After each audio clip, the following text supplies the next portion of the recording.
1965-ലാണ് പെരിങ്ങളം മണ്ഡലം നിലവിൽ വന്നത്. ആദ്യ തിരഞ്ഞെടുപ്പിൽ PR കുറുപ്പ് NCT മധുസൂദനൻ നമ്പ്യാരെ പരാജയപ്പെടുത്തി. മണ്ഡലത്തിൽ നിന്ന് PR Kurup, KM Soopy, AK Saseendran, NA Mammu Haji, ET Muhammad Basheer എന്നിവർ വിജയിച്ചിട്ടുണ്ട്. കൂത്തുപറമ്പ് മണ്ഡലം 2011-ലാണ് നിലവിൽ വന്നത്. കൂത്തുപറമ്പ്, പാനൂർ നഗരസഭകൾ, തൃപ്പങ്ങോട്ടൂർ, കുന്നോത്തുപറമ്പ്, മുക്കേരി, പാട്യം, കോട്ടയം പഞ്ചായത്തുകൾ ഉൾപ്പെട്ടതാണ് കൂത്തുപറമ്പ് നിയോജകമണ്ഡലം. പഴയ കൂത്തുപറമ്പ്, പെരിങ്ങളം മണ്ഡലങ്ങൾ സംയോജിപ്പിച്ചാണ് പുതിയ കൂത്തുപറമ്പ് നിയോജക മണ്ഡലം രൂപീകരിക്കപ്പെട്ടത്.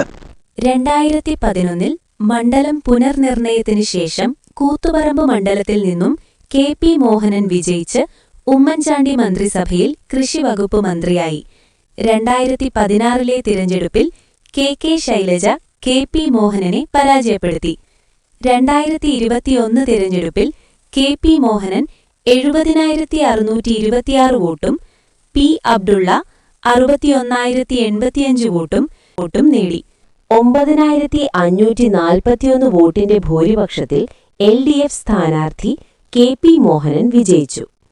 2024 ലോക്സഭാ തിരഞ്ഞെടുപ്പിൽ UDF സ്ഥാനാർത്ഥി 72,134 വോട്ടും LDF സ്ഥാനാർത്ഥി 61,242 വോട്ടും NDA സ്ഥാനാർത്ഥി 20,710 വോട്ടും നേടി. കൂത്തുപറമ്പ് മണ്ഡലത്തിൽ 215 പോളിംഗ് സ്റ്റേഷനുകളുണ്ട്. ആകെ വോട്ടർമാർ 2,05,308. പാനൂർ നഗരസഭ, തൃപ്പങ്ങോട്ടൂർ, കുന്നോത്തുപറമ്പ് ഗ്രാമപഞ്ചായത്തുകൾ എന്നിവ ഭരിക്കുന്നത് UDFും മൊകേരി, പാട്യം, കോട്ടയം ഗ്രാമപഞ്ചായത്തുകൾ, കൂത്തുപറമ്പ് നഗരസഭ എന്നിവ ഭരിക്കുന്നത് LDFുമാണ്.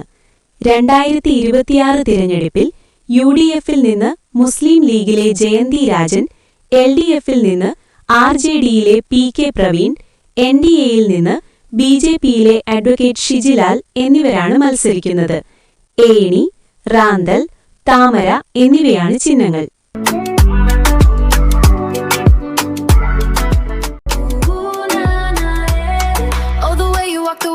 Talk so high, like you're gonna own the moon and all the sky. Acting like you're king, yeah, you're